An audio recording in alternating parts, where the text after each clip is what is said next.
आजकल की लाइफ में हम सब लोग बहुत सारे प्रॉब्लम्स को फेस करते हैं। अब मैं जिन प्रॉब्लम्स की बात कर रही हूँ वो है हमारे joint and muscle related problem. इसके अंदर फिजियोथेरेपी बहुत ही इम्पॉर्टेंट रोल प्ले करती है। बट बहुत सारे लोगों को प्रॉब्लम है, ये बहुत सारे लोगों के अंदर ये मिथ या मिसकंसेप्शन है कि फिजियोथेरेपी डॉक्टर के पास कब जाना चाहिए, फिजियोथेरेपिस्ट के पास जाना चाहिए। आज हम इसी टॉपिक पे बात करने वाले हैं। So hey guys, I am doctor Shweta Singh, I am your physio.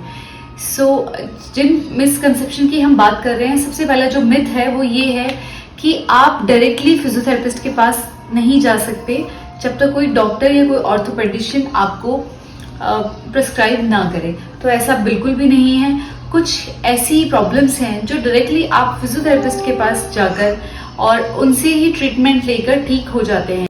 Orthopaedic hospitals ऐसे भी हैं जहाँ पर वो डायरेक्टली फिजियोथेरेपिस्ट को रिकमेंड करते हैं और बोलते हैं आप फिजियोथेरेपिस्ट के पास जाइए, आपकी एक्सरसाइज से और जो भी मोडालिटीज़ हैं उनकी हेल्प से आपके जॉइंट और आपके मसल्स में बहुत इम्प्रूवमेंट होगा, पेन खत्म हो जाएगा। आप डायरेक्टली एक फिजियोथेरेपिस्ट के पास भी जा सकते। सेकेंड मिथ है कि एक फिजियोथेरेपिस्ट जितना ज़्यादा लंबा ट्रीटमेंट कर रहा है, ज़्यादा मोडालिटीज़ लगा रहा है, उतनी जल्दी आप ठीक हो जाएंगे।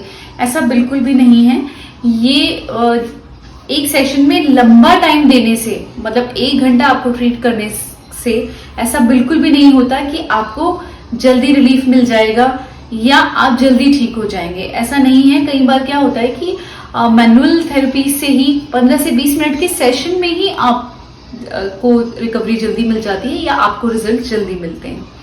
अब थर्ड जो मिथ है, अगर हम उसकी बात करें तो उसमें क्या है कि पेशेंट सोचता है कि जितनी ज्यादा मोडालिटीज और जितनी ज्यादा मशीनें आपको लगेंगी और हीट आपको लगेगी उतनी जल्दी आप ऐसा बिल्कुल भी नहीं है।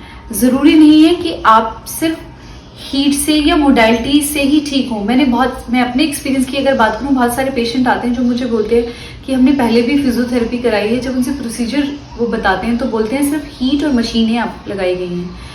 ऐसा नहीं है कि आप सिर्फ हीट और मोडालिटी से ही ट्रीटमेंट मिलेगा फिजियोथेरेपी का।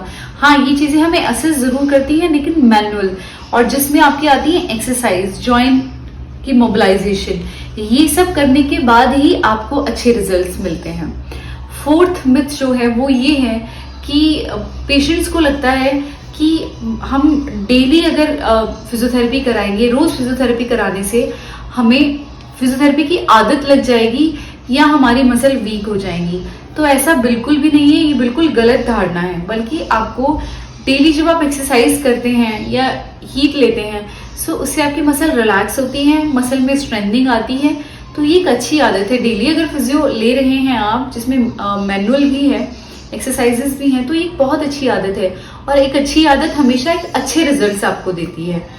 ऐसा बिल्कुल ना सोचें कि डेली कराने से कुछ वीकनेस होगी या कुछ खराबी होगी। नहीं, डॉक्टर जो फिजियोथेरेपिस्ट है आपको ट्रीट कर रहे हैं, उनको ऑलरेडी पता है कि आपके लिए कौन सी चीज कितनी अच्छी है, तो वो आपकी हेल्थ को ध्यान में रखते हुए ही आपको ट्रीटमेंट देंगे।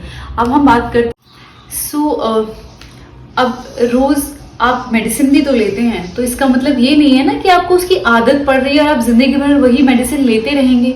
तो ऐसा बिल्कुल भी नहीं है। कुछ प्रॉब्लम्स ऐसी होती हैं जिसमें लंबे टाइम तक फिजियोथेरेपी चाहिए होती है और डेली फिजियोथेरेपी करानी होती है। तो उन केसेस में तो आपको जाना ही पड़ेगा और फिजियोथेरेपी करानी ही पड़ेगी।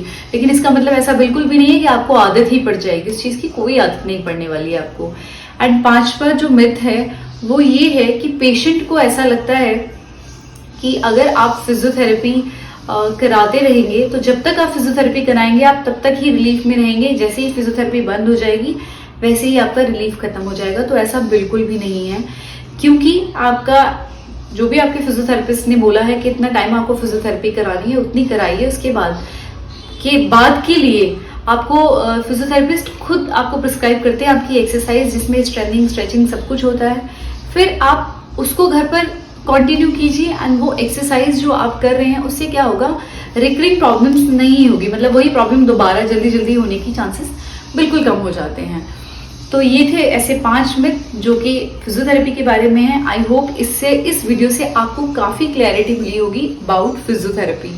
एंड ये वीडियो आपको अगर पसंद आई है तो लाइक कीजिए, कमेंट भी कर दीजिए कि नेक्स्ट वीडियो किस टॉपिक पे बननी चाहिए, एंड बाकी लोगों के साथ भी शेयर कर दीजिए जिन लोगों को फिजियोथेरेपी को लेकर कुछ चीजें अभी भी उनको लगता है, क्वेश्चन मार्क आते हैं या लगता है कि फिजियोथेरेपी के जो मिथ है उनको, ताकि इसमें क्लियर हो जाए। सो मिलते हैं नेक्स्ट वीडियो में। Till then take care, safe रहिए, हेल्दी रहिए। Thank you so much.